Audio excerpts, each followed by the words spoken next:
as soon as we now all mute ourselves, except Randa. You know, one of the reasons why we sing is to just really harmonize our breath and our energy. So even if you're not a singer, no one can hear you anyway. Sing along with Randa. The words are in the chat. And Gary, roll the tape. Here we go. We woke up this morning. Woke up this morning with my mind on freedom. I woke up this morning with my mind stayed on freedom. I woke up this morning with my mind stayed on freedom. Hallelujah, hallelujah, hallelujah.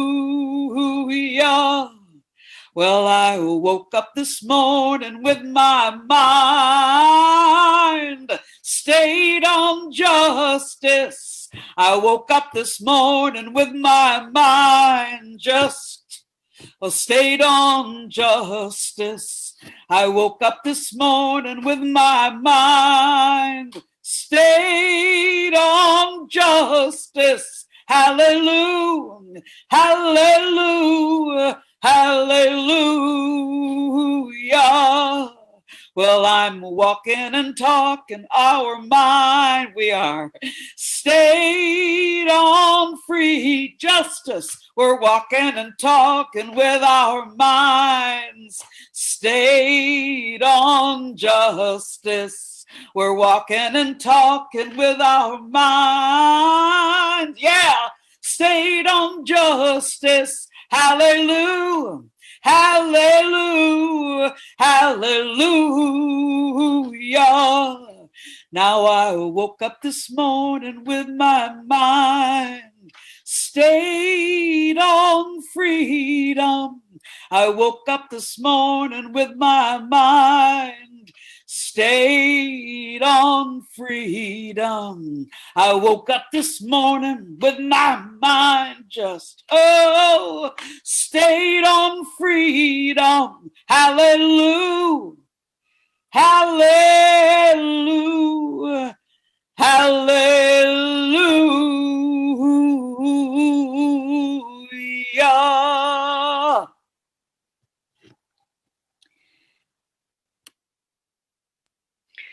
Thank you so much.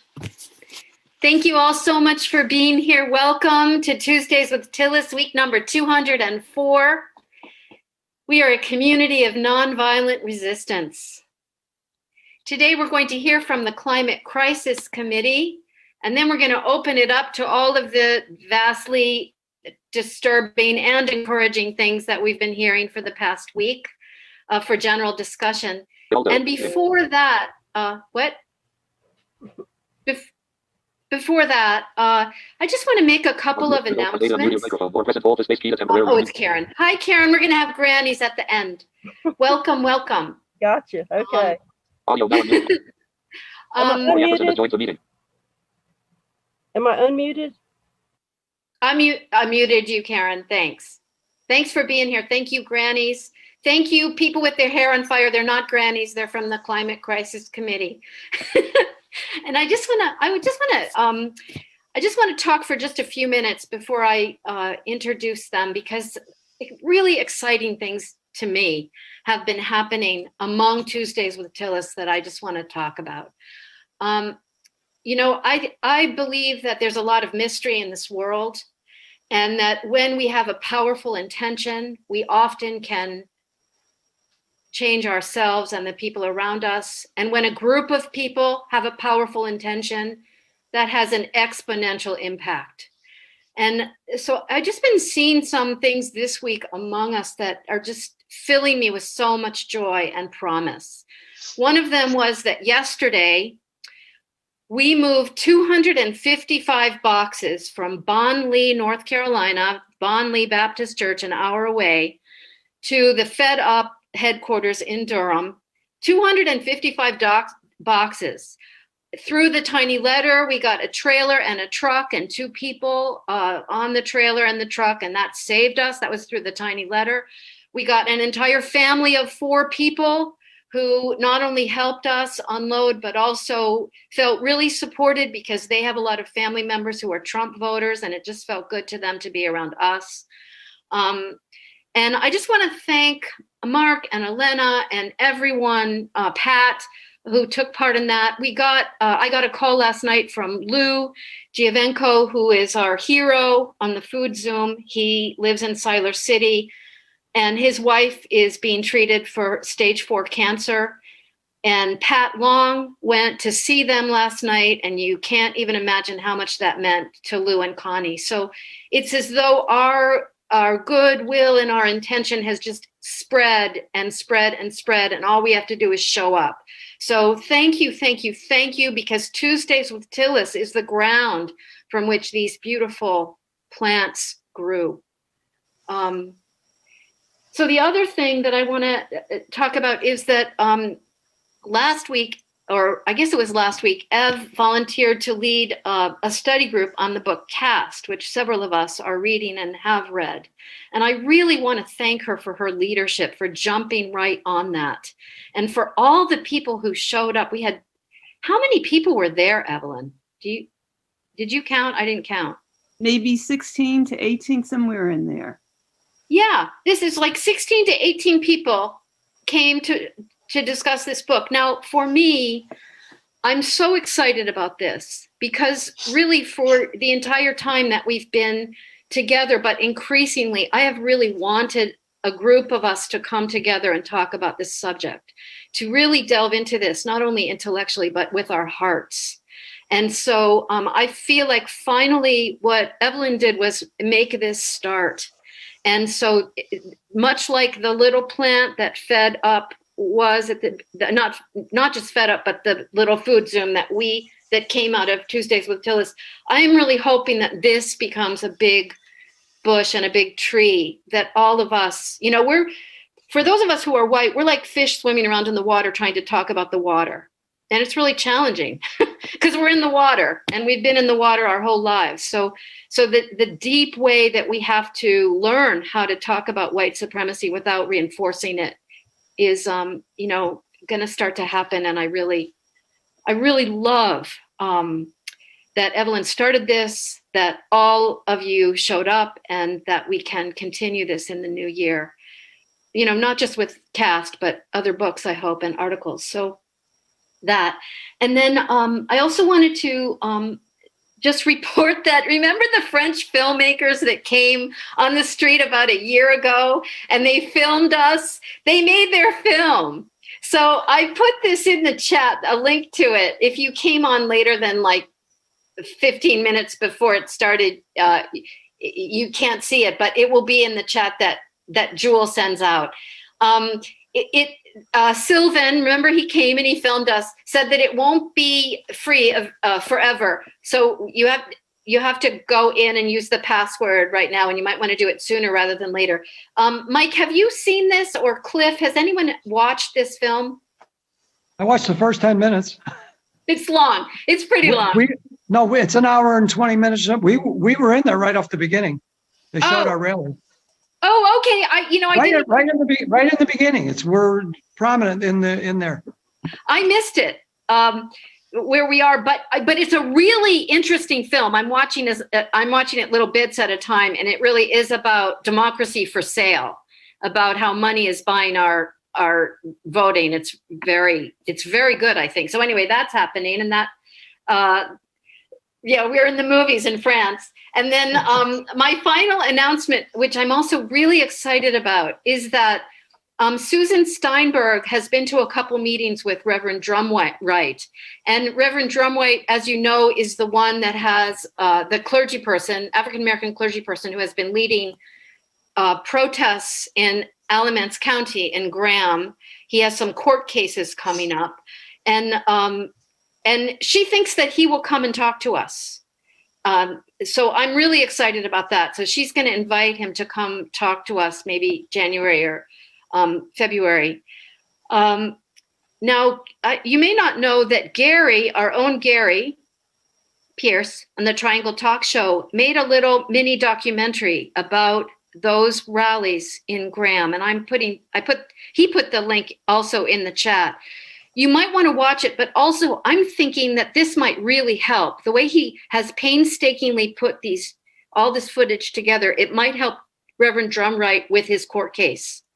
So, I'm just like all these things that we're paying attention to and that are growing organically. I just want to thank you with all my heart because they're very encouraging and joy-producing things. So, thank you. So let's just open it up for announcements before we introduce the Climate Crisis Committee. Elena?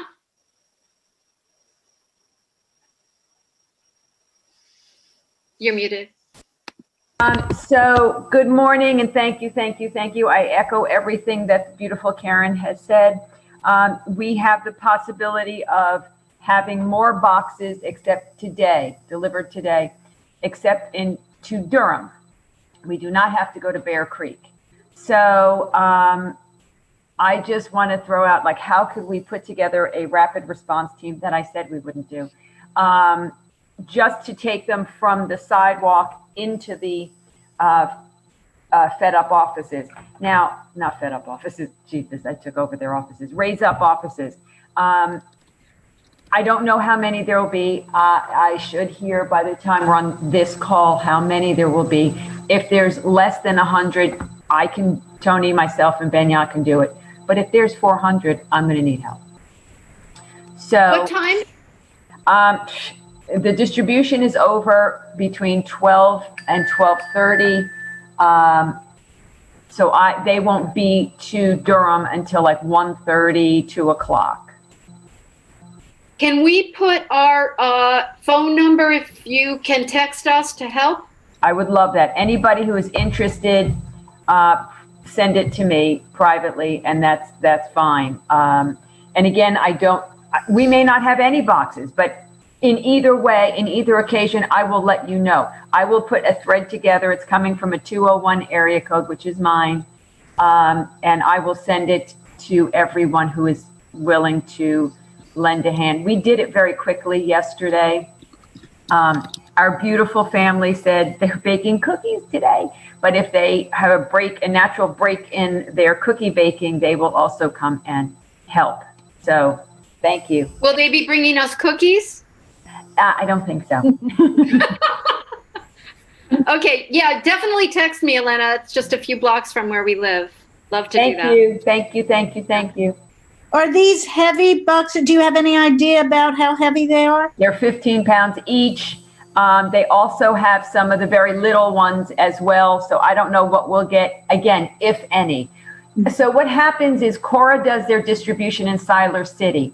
If there's anything left over, they give it to Bonley Baptist, who will give it to us.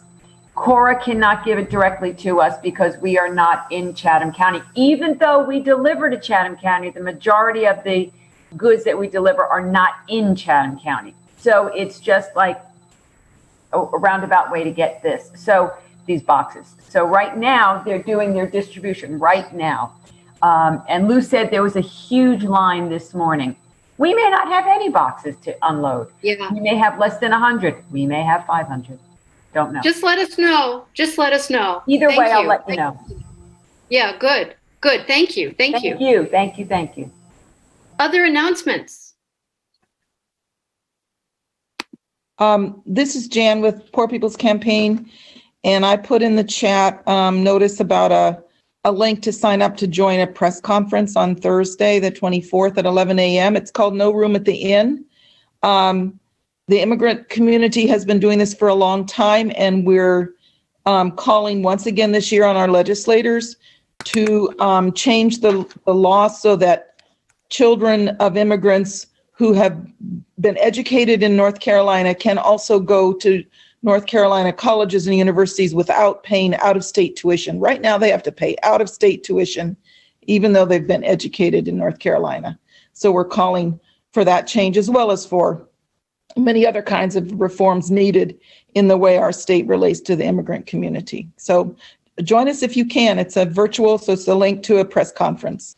Thanks. Thank you. Great. Other announcements?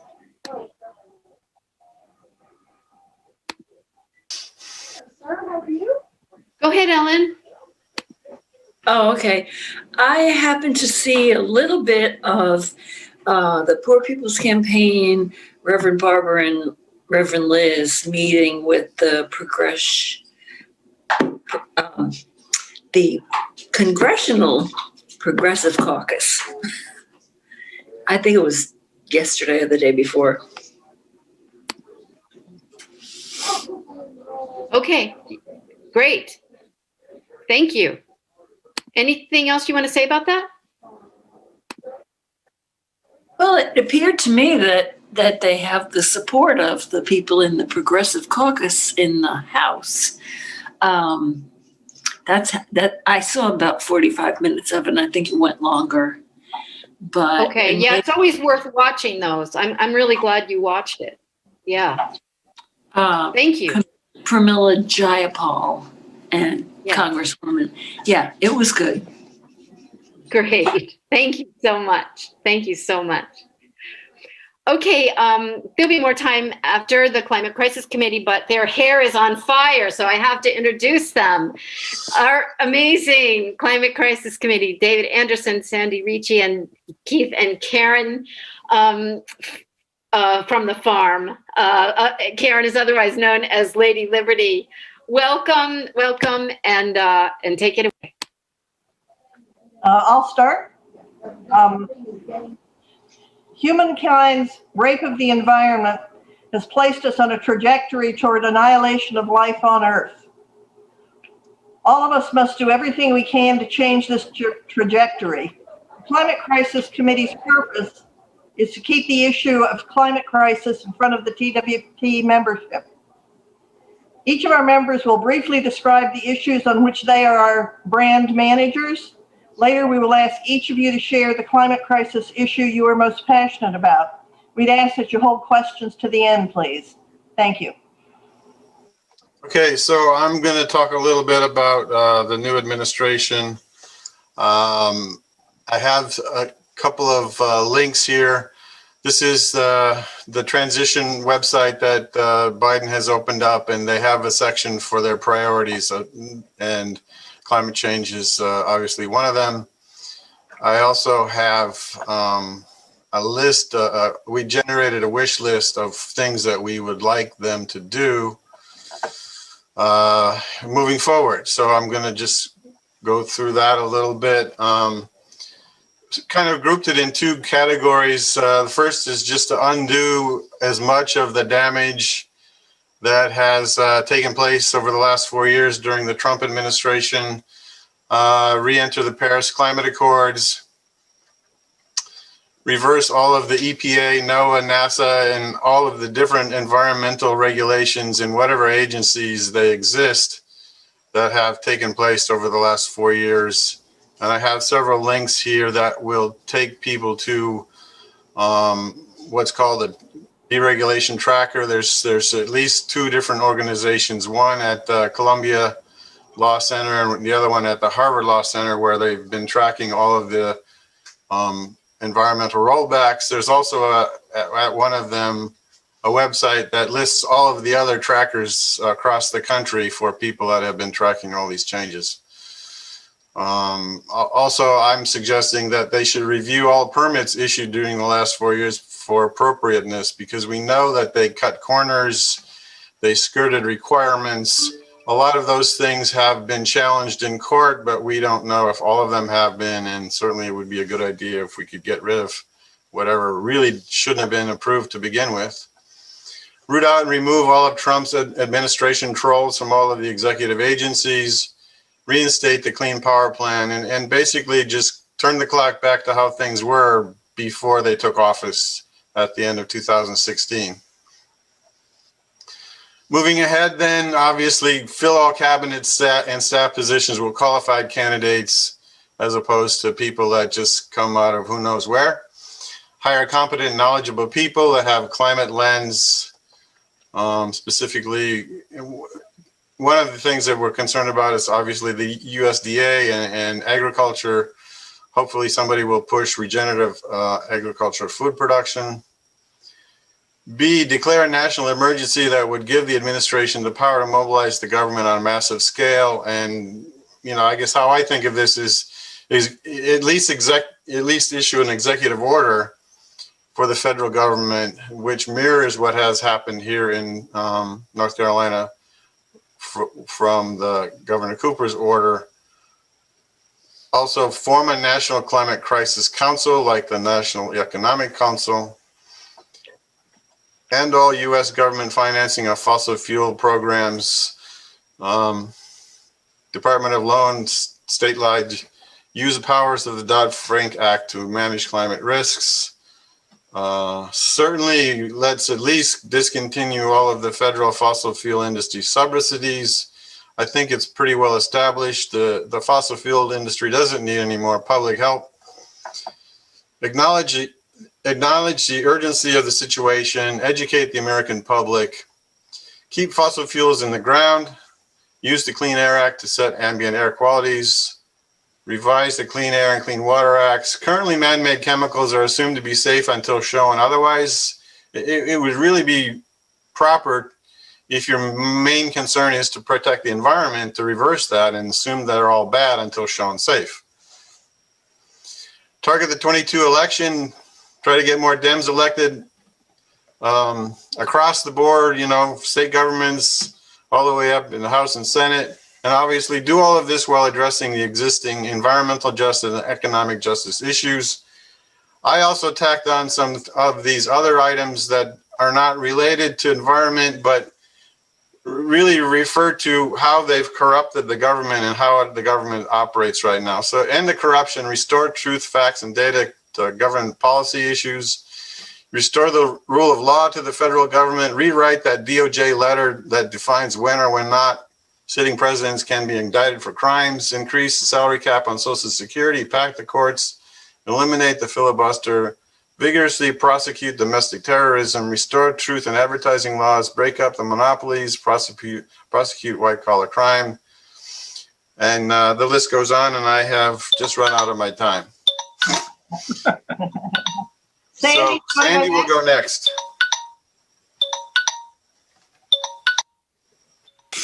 I gotta cancel this thing. Hello, everybody. I'm Sandy. I work with David, Karen, and Keith, and weekly we put out the Climate Crisis Bulletin. And if you've noticed, it's two parts: actions you can take and also information. And this week, when we put it out, please look at the information section in particular, because I want you to see a Michigan Sierra Club letter on how they're successfully affecting change, and let's talk about it sometime. Now, I want to tell you a story, but I want to start by saying that I think Tuesday with Tillis, we can more aggressively pursue the General Assembly to get incremental change for the good. People magazine, I read high-class literature, recently had a small story about an activist named April Dunn who died March at age 33 of COVID. She was born with fetal alcohol syndrome, cerebral palsy, and adopted at 5 months. When she was unable to take standardized tests to earn her high school degree, in 2014, she lobbied the General Assembly to give students alternative ways to secure their diploma. April made it happen. We need to do this too. April, hell, even Trump himself with 60 million followers shows that people who are committed, persistent, have regular and consistent messages and actions are more likely to get the desired results. Finally, Tuesday with Tillis members need to begin communicating regularly, if they're not already, with their General Assembly representatives to get to know them, their interests, their voting, and so forth. Develop the relationships. If your representative knows you, they're more likely to support your request for action. We need to be willing to play the long game. If we can come together in Tuesday with Tillis to identify and push a couple issues with consistent messages and actions, we might get some wins. Wherever possible, Tuesday with Tillis needs to more intentionally partner to leverage actions with 350, Dogwood Alliance, Sierra Club, and so forth, as they work the same issues. Tuesday with Tillis already has some superstars that are very active or leading these groups. We need a small feedback loop to ensure we're on the same page and supporting as best we can. Please, we value your feedback to what I've said here. Get back to us. Thank you. You're next. Hello, everybody. And one issue that I would like to see us focus on is the making of and exporting of wood pellets from North Carolina. The forests in southeast United States are being cut down to make wood pellets to primarily send to European countries. Why is this happening? It's happening because there are European subsidies that are supporting this effort to make wood pellets so they can burn wood pellets in European countries to make electricity and produce heat.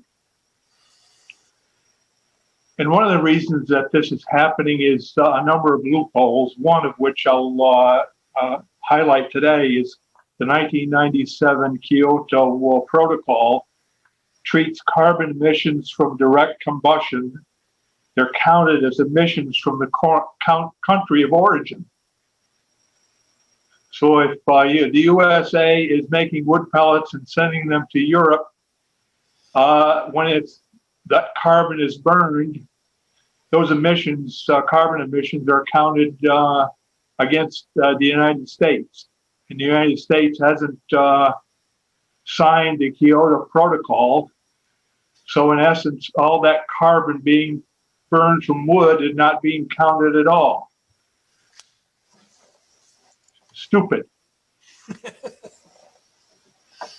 So one of the things that we would like to do, and we'd like to get some input today, is that we have gotten a hold of, one is the Dogwood Alliance, another is the Southeast Forest Conservation Coalition, who are promoting the showing of a video and having a webinar with an expert to go along with it.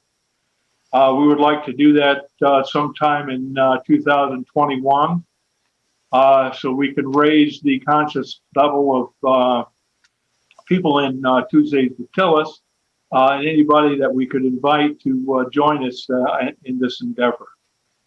The video is called Burned Are Trees the New Coal? I've seen it. It's really excellent. And it will give probably more than anybody wants to know about what's wrong with burning wood pellets. So if I could see some hallelujahs, we would like to do that in the coming year if everybody is, if a lot of people are on board with doing that. On a more broad scale, I wanted to take some time and talk about the people's bailout and how to fund a just economic recovery. I think there are a number of broad scope, big ideas, Green New Deal being one of them. I want to focus this morning, just take a few minutes and focus on the people's bailout because it's much more immediate. We've got to overcome the economic recession that's been caused by the pandemic. And the people's bailout is a comprehensive and a really good way to start. There are 5 principles, and I won't go into all of them. I just want to focus on principle 4, which has to do with the climate crisis. So the principle 4 is, excuse me, an investment in a just, regenerative, and resilient economy. And the goals are to counter systemic inequities, tackle the climate crisis, and create family-sustaining jobs. That will require a major, certainly federal governmental effort. And I won't go into all the details of what's in this list. That will be in the chat we'll send out later with Jewel. And the source will be in that in the document. So thank you. And I'm going to speak briefly about plastics. I think most of us know why plastics are so bad. The first thing is they're made from petrochemicals and they are not recyclable. The best they can do is break them down into little pieces of plastic that then can possibly be reused. Although I believe the current estimate is that only about 3% of the plastic produced is ever recycled. So forget about plastic being recyclable. The other thing that is really frightening right now, and I wanted to bring this to people's attention, the petrochemical industry apparently thinks that they are going to survive and continue developing and selling petrochemicals by expanding plastics worldwide. They've been pressuring Kenya in particular. Kenya has apparently a very strong prohibition on single-use plastics, particularly plastic bottles, plastic bags, that kind of thing. And the petrochemical interests have been pushing any and everybody to try and undo that work, that good work, and allow more plastics. And just to give you a sense of the scope of the problem with plastics, there's an organization out of Australia that promotes Plastic-Free July, and I'm going to later in the year encourage all of us to participate in that. Last year, Plastic-Free July, just by people taking a few simple steps, was able to avoid 900 million kilograms of plastic waste being used. And recently, Oceania has started an effort because of Amazon's plastic generation. They generate 22.5 million pounds of plastic waste that ends up polluting the world's freshwater and marine ecosystems. That's a 2019 figure. That's the equivalent of dumping a delivery van of plastic into the oceans every 70 minutes. So we're going to be placed in the position of more plastic, and I've certainly been noticing that. You can hardly get a fresh vegetable at the grocery store that isn't wrapped individually in plastic. And we need to avoid that as much as possible. And we'll be having additional activities in the upcoming year to help people avoid as much plastic as possible. We'd like now to open it up for conversation by all of us, particularly the climate issues that people are most passionate about. We'd like to let people know that we'd love to have more people in the Climate Crisis Committee. You can join the committee. You can provide items for the bulletin or input to any of the rest of us, and our contact information will be in the chat.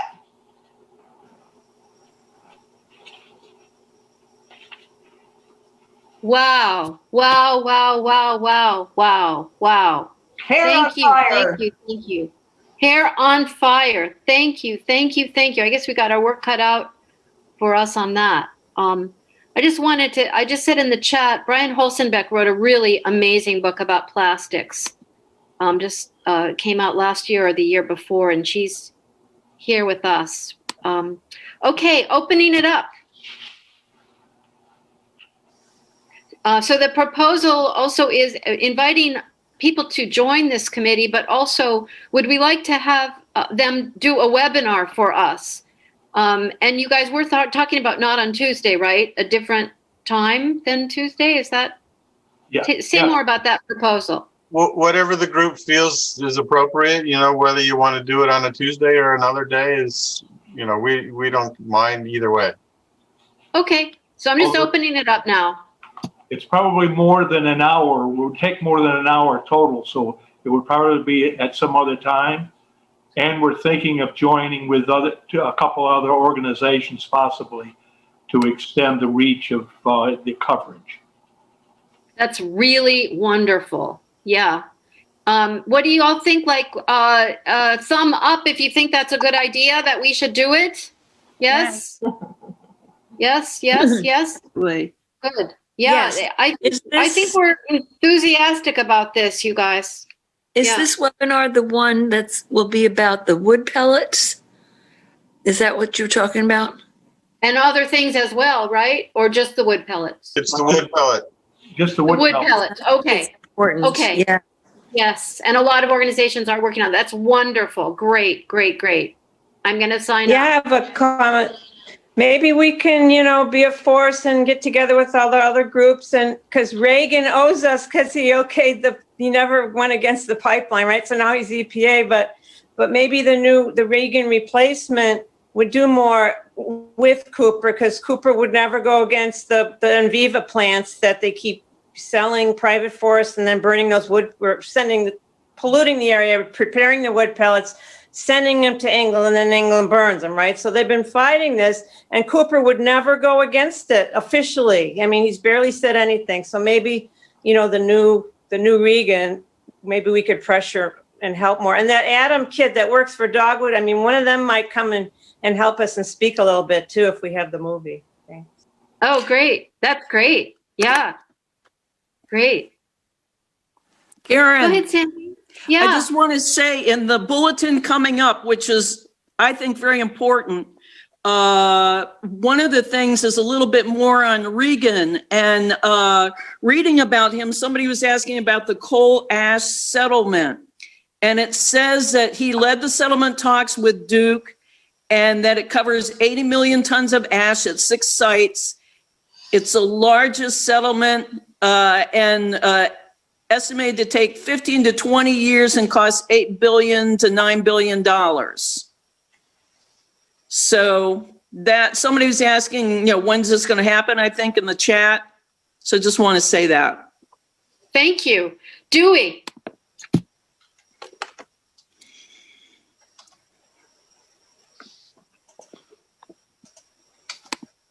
Dewey, I can't hear you.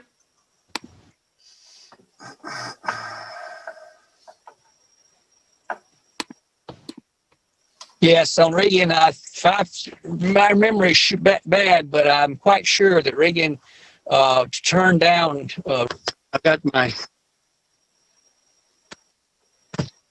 You hear me now, Karen? No, I'm so sorry. I can't hear you. But yeah. Karen? Yes.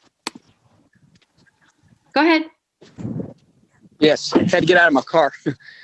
Reagan turned down numerous requests to do something here when he was asked about the pellets, and I forget the wording on it, but it was not under their authority to do this, and it had to do with, I think, that the combustion of it was not here; it was somewhere else. So cutting the trees and whatever here plants was what they got hung up on. Yeah, basically, when the last air permit was approved months ago, he came out and made an announcement which basically said, "I can't do anything. You got to fix it at the legislature." Right. So it sounds like we definitely want to do this webinar. There's a lot of interest in that, and that the webinar will definitely include actions that we can take, people we can pressure, things we can do. And I just want to ask the committee, I want to thank you so much, not closing discussion, but I just want to make sure I do that because I want to ask you the question, if people want to join your committee, how do they let you know that? Maybe one of you could put your email in the chat.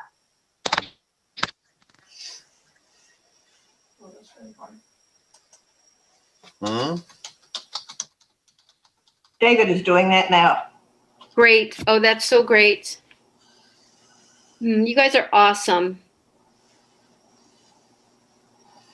We So meet every I don't know Wednesday. about, go ahead.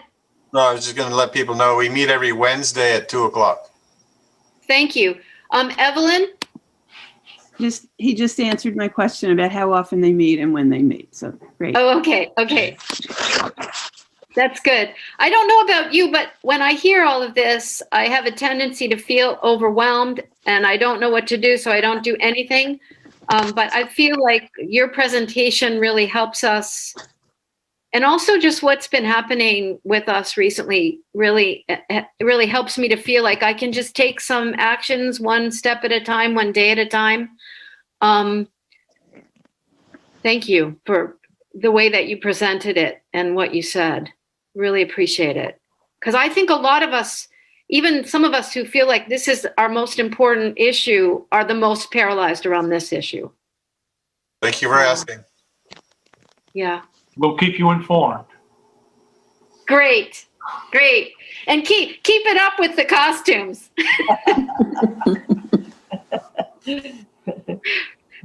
Okay, so I'm going to open it up again, not to close this topic. You can talk about anything you want. A lot of things have been happening, though, so I'm just going to open it up in general now. And it's okay. It's also okay to have a little silence because that's a lot, and it's a lot. Yes, Mr. Waters, go right ahead. What's the latest on Georgia? Anybody have any updates? Good question. Let's talk about Georgia.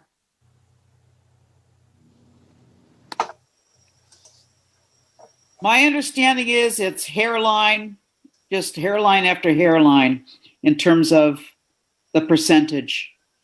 And of course, McConnell and this business of passing the damn stimulus, so that Georgia will maybe get swung is just sickening.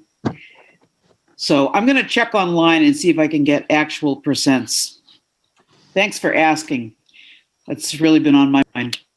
I'm looking at 538 right now, and Ossoff is leading Purdue by 0.4%. Oh, boy.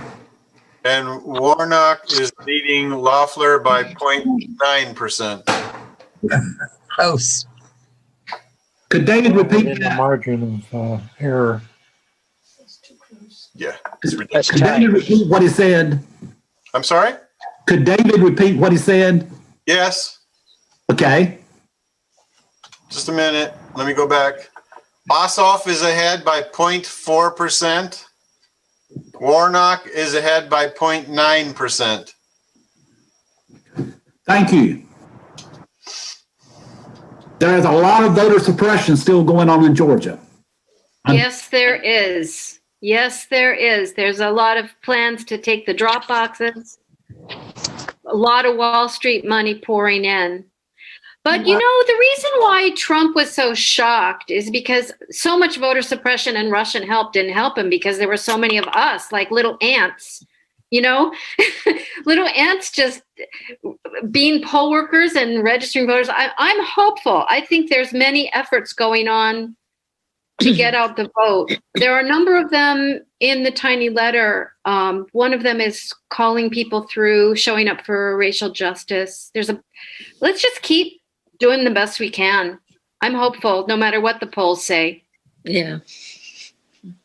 Well, if you think about the fact that Trump got the most number of votes in history in the presidential election, except for Joe Biden, and Joe Biden got 7 million more than he did, I think that's hopeful.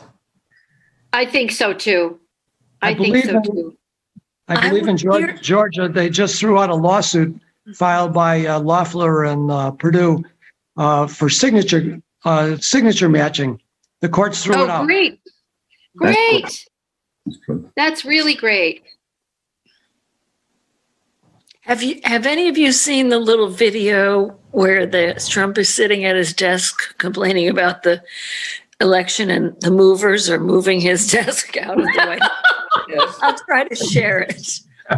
Please try to scare it. I want to see that. I hope they carry him out last. Now, are we still hearing that a lot of Republicans don't plan to vote because they think it's rigged? I hope so. I hope so. Yeah. That's what I was hearing. So I don't know why it's close. Well, I feel like, those ads that have Biden saying, look, I can't get anything done unless you elect Warnock and Ossoff. I think those might be kind of effective. Hope so. And as well, I mean, they're actually saying the vote's going to be so much larger as we get closer to the actual election day.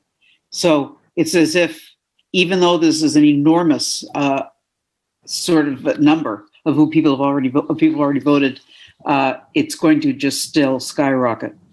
Record turnout. Yeah. So we Record don't know. No matter what they're trying to do. I agree with you, Karen. Hope. Hope. What happens if they can't decide the election before the 6th? Well, I don't think they will. Well, but the 6th is when they're supposed to seat the new Congress and vote on the Electoral College. Right. So will New Congress gets seated on the 3rd. But they're not voting until the 5th. so do Loeffler and Purdue get to vote? No. Yes, they do, because they're senators right now. They're done on the 3rd. Yeah, They can't be seated. If you were, Oh, they are? Oh, It's really? It's a new Congress that's sworn in on the 3rd. They will not be part of it. So does that mean that Georgia doesn't have any representation in the Senate? yes, Not in the I think Senate. that's Go true. ahead, Jeff. Yeah. I think that okay. if you recall, the Minnesota Senate election years back was not decided, and they didn't get their senator seated for like 6 months. Yeah, Al Franken. Right. Al Franken, right. Right. So those two Senate seats will be empty until there's some decision about the election and they get seated. I didn't know that. But I have a question. So in Arizona, McSally and Mark Kelly. So then Kelly was seated because McSally was appointed. Well, right away, right? I mean, it took a month. But wasn't Loeffler, she was seated also, right? She was By the appointed. governor. Right. Pardon? She was appointed. Appointed, thank you. Yeah. The good word. So, if she loses, then doesn't he automatically go into the seat? Well, it really depends on when the election is decided, and then there'll be court cases and all that stuff. So it may be a while before those two seats are seated. Oh. Thank you. I see. Thank you. So Joe Biden's going to have a chance to pass some legislation then. Yeah, sounds like it. Doyle, go ahead. Yeah, I think that recently I saw a couple of ads by Warnock responding to all the dirty stuff that's coming out toward him from the Republican Party and all the millions that are being poured into the state. I recommend them. They're both very, very clever. Just really showing how ridiculous that Loeffler is. They're quite clever. Well done. Does anybody else have concerns about Mike Pence's role on the 6th? He has been in these meetings at the White House the last couple of days where that crazy Marjorie Greene QAnon person from Georgia has been included. And he's the one that's going to preside over the electoral acceptance on the 6th. He's going to kiss his ass goodbye if he doesn't do what he's supposed to do politically. It's going to, that's why the 25th Amendment, we're not able to deal with it because that's the end of his political career, is my guess. Those who've probably been pushing for it behind the scenes. So I'm thinking he's going to go by the book because that's his future, even though it appears otherwise. That's my 5 cents. There was an email someplace, I don't remember where, but it said that Pence, right after he certifies the election, he's going to go out of the country. Right. He's going to go over to the Middle East.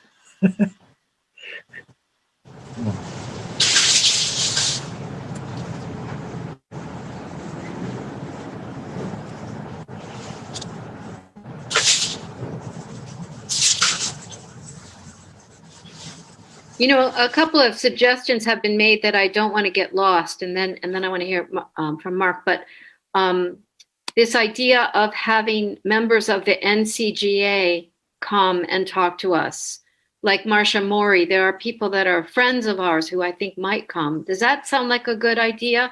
Not not candidates, but I think that is a really good idea. Thank you for that. So I want to keep track of the things that we kind of decided, you know, and one is the webinar. And also just along the line of inviting people to come, if people came after I talked about this, Susan Steinberg has been, hi Susan, you're here somewhere. You've been in some meetings with Reverend Drumright and suggest inviting him. So I'm really excited that Susan's going to invite Reverend Drumright. I know he'll be busy with the case, trial, I think in early January. But hopefully, I think he would enjoy meeting all of us, and we would certainly be beneficial to us to learn more about those efforts. Yeah, that's a great idea. So that's going to move forward, and we'll start thinking about the General Assembly people. Mark, did you have your hand up? Yeah, I just want to give a quick update. So I posted this in the Facebook page a little while back. In Raleigh-Wake County, there are homeless shelters that, as you all know, are set up. And when the temperature gets below 35 degrees at night, then they raise what they call a white flag night. And traditionally, that's meant that the shelters open up, and whoever needs a place out of the cold can come in. They might need to sit on sleep on the floor in a corner somewhere, but at least they can get inside. But with COVID, they're unable to do that. And so the North Carolina Coalition on Homelessness, I think, opened a temporary homeless shelter that's open on White Flag nights. It's on 1950 New Bern Avenue. And they kind of opened this real spur that, they've been kind of winging it as they go. And they were asking for a lot of volunteers. And that's how I got involved. And I posted it on Facebook. But I just want to give you all an update. So they outsourced it to Urban Ministries, which is a really good thing. Urban Ministries already supports some homeless centers, so they have some expertise. And they've hired some staff to provide support for the shelters, so that, because if they don't have enough volunteers, they weren't able to open the shelter. Mm-hmm. So now they've kind of hired some people to make sure they can keep these shelters open. Periodically, they still need a few people, so they still kind of call me to come in. But I just want to give that update that they've moved forward on that quite a bit, and that there is a place for people to get out of the cold in Wake County. Thank you so much, Mark, and thank you for keeping us up to date on this. This might be go ahead, Karen. Yeah, going back a little bit, we were talking about who we want to invite come to speak. A couple weeks ago, we were talking about some possible speakers. And last week, Joe and I talked with Jenna Wadsworth, following up, as you might. Right. Yeah, right. So you remember I've told you about the No Toxic Money Pledge back in February, but when we were still on the street is when I first announced it on the street. And Jenna was one of the awesome folks that signed on. Yay. And so when we were talking with her last week, just to get feedback and some ideas from her moving forward, I said, when your name came up on the Tuesdays with Tillis, we'd love for you to talk. And she goes, that'd be great. I'd love to. So Jenna would be interested in talking with us. And she's staying very active on her Facebook and Twitter pages. And she's being very vocal about how she feels about climate and other things too. So yay, Jenna. Thank you so much. She's wonderful. She came to talk to our food Zoom once. Right. So what if we tried to have a guest like every other week? And then the other week we could just talk among ourselves, because I love both, really. How do you feel about that? That's a suggestion. I feel it's a good suggestion, but don't have too much pressure that it has to be every other week, because that could maybe not be possible. Yeah, that's true. Well, I was just saying it's a great idea. Let's just lift it up and maybe we can. Okay. So, Susan, you're thinking that Reverend Drumright might not be available right away in January, right? That's my thinking at this point, given everything going on with, this is, felony charges against him, for nonviolent protest. It's really unbelievable. But anyway, I think, plan for later. Okay. And do you know about the video that Gary Pierce did? No, I would like to. I was looking for that maybe in the chat, or if we could. You'll get it when it gets sent out. I think we posted it before, unless Gary puts it on again. But it's really good, and I think it would help Reverend Drumright with his court case. It's Excellent. so well done. Okay. It really shows that he didn't commit any felonies. Is there anything that we can do with him, like in advance? I could maybe do something on social media to help him. Is there anything we can do, Susan? Do you think? Let me research that, and I can email Karen and Jewel to get it out to everybody. Yeah, good question, Karen. But Karen, can you go ahead and ask Jenna Wadsworth for January? Any date in January? Okay. Yes, I will. Thank you so much. Yeah. Dewey, do you want to try something? Yeah, I'll try. You hear me now? Yeah. Yeah. Oh, Karen, you'll agree with this. Make sure Greg Myers on that list too. Okay. He's an outstanding speaker. Thank you. Good. That's really good. Yeah, go ahead, Cecil. Another suggestion as far as speakers that meet with us, will be the minority leader in the North Carolina House and the minority leader in the North Carolina Senate. And the Senate is Dan Blue. And right offhand, I don't recall who it is in the House. It used to be Darren Jackson, but someone else has been named. It's Robert Reeves, I think. Okay. Good idea. Good idea. So another thing that has been raised that we can talk about is and we have to close in a second, but I think this idea of working with the North Carolina General Assembly as well as, it's expansive, but for example, we're getting more and more into this issue of food and shelter. And as we know, the COVID relief package is inadequate. We got to pressure the NCGA to release money. That's just one thing, because they have a lot of money. So what do you think about we can't decide that right now, but think about that. We'll keep talking about that because that keeps coming up. Wow. We need to close in a minute and introduce the grannies. Any last words that are brief and important? Or they don't have to be important, just something that you're bursting to say.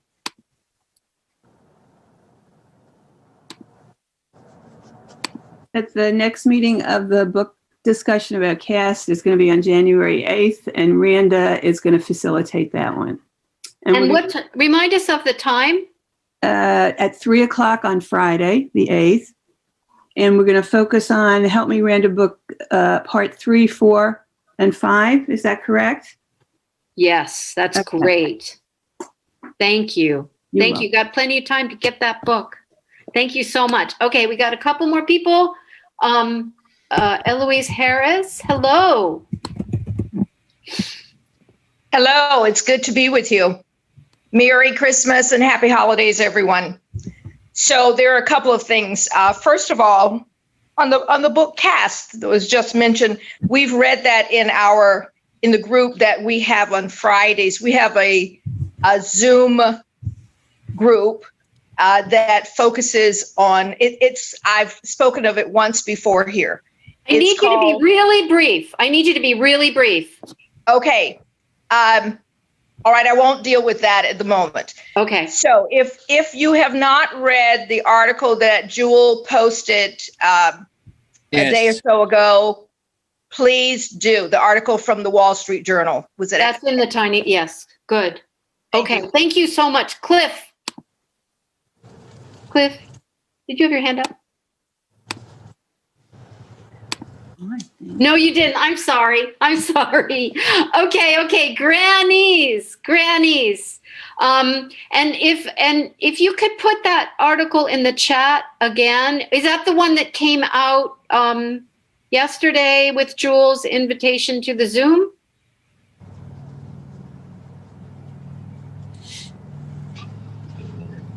Ms. Harris, can you tell us where, can you put that in the chat, the article? I don't know if I can get it in there as soon as, but Jewel posted it. It's posted in our email. Oh, okay. Okay, yes, good. It's already there. We all have that. You all have it. Okay. It's 12:29. I'm introducing the grannies. Let's all mute ourselves. Hello, everyone. We are in a transition period as we head into 2020. Oh, sorry. Sorry. We need to stay vigilant as we move into 2021 on the many fronts that we've been fighting, and that's what this song is about today.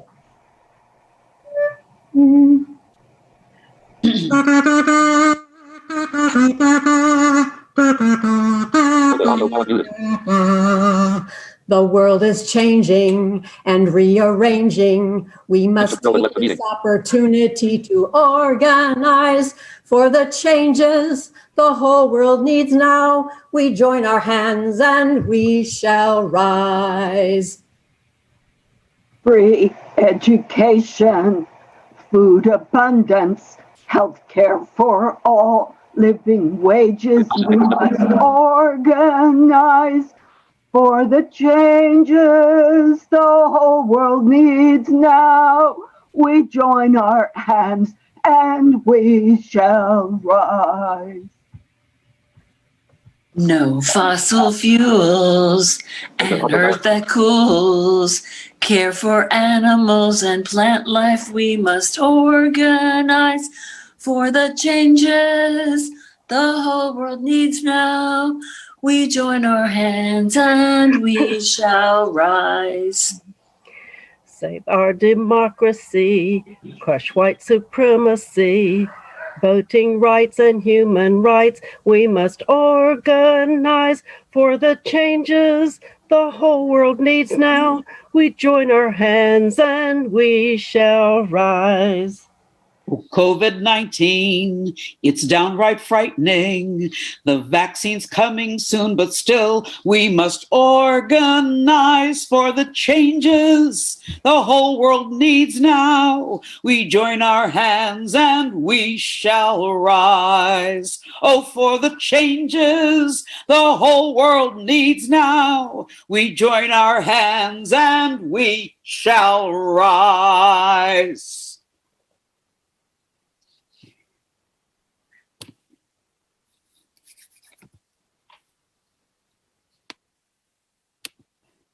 Karen, do I have the closing? Yes. Okay. Yesterday was the winter solstice, the shortest day of the year and the longest night. Sounds like 2020, doesn't it? How many of you went outside last night to view the great conjunction with Jupiter and Saturn? Yeah, it was beautiful. We did, and we saw that star. And as I was watching it, I thought about a trip we made 2 years ago, a river cruise from Basel, Switzerland, up to Amsterdam. And the large cities and the small towns were all decorated with holiday finery, and it was just a joyful time. When we ended our trip in Amsterdam, we visited the attic hideout of Anne Frank. And last night I thought about the times that Anne looked out that small window to the sky. And when we were in that attic, I read silently to myself her words. It's a wonder I haven't abandoned all my ideals. They seem so absurd and impractical. Yet I cling to them because I believe in spite of everything that people are truly good at heart. What is done cannot be undone, but one can prevent it from happening again. So, forward together. Not one step back. Forward together. Not one step forward together. Not one step back.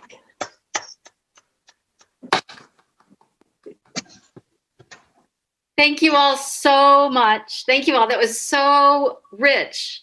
And I was so tantalized by the mention of caste and this article. So if anybody wants to stay for a while, I'm going to give the floor back to Eloise. I just thought we had a few more hands up, so I was rushing us.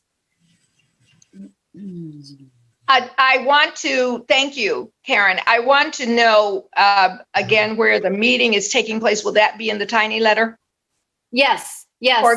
For the reading of cast. Yes, yes. It's Okay. on Zoom and it'll be in the tiny letter. Good question. Okay. The group that I was about to mention here that Zooms on Fridays from 7:30 until 9 on racial issues. We have read Cast among other articles and books, and so that one is just excellent. We recently finished it. How many weeks did you spend on it? I don't know. I think at least a month of meetings. So the way that our group organizes is we have a welcome that lasts about 20 minutes, and then we have about a 40-minute moderated section, and then our closing. So in the moderated section is where we would deal with whatever the assignment is we assign on a weekly basis. So we continued Cast, I'm pretty sure at least 2 weeks beyond where we thought we'd be. So I'd say about a month to cover it. Okay. Yeah. Thank you. That's helpful. Mm-hmm. And which article is this? Have we all read this article? I don't know. And I believe, was it Mark who just put it in the chat? It's has to do with Trump. Jewel, I'm not sure about. Oh, yes. It's that Trump, we won't be done with Trump when Trump leaves office. Right. That was in the that was an editorial, I think, in the Washington Post by the Lincoln Project guy. Yes, that's exactly. An interesting Republican point of view. Yes. And they're never Trumper Republicans. Yeah. Yeah. And the crux of it is that when he goes out of office, he will continue, and I think we know that because this is his personality, that when he goes out of office, he's going to be a naysayer for the incoming administration. And they supposed the 7.4 or so million people who voted for, I'm sorry, 74 million people who voted for Trump, they analyzed them in thirds. So about a third of them are the people who are always going to be in the Trump camp. The 33% of voters or thereabouts in our country. And I can't remember everybody. The one group were Republicans who always vote Republican. And that third group is the group that I can't remember exactly.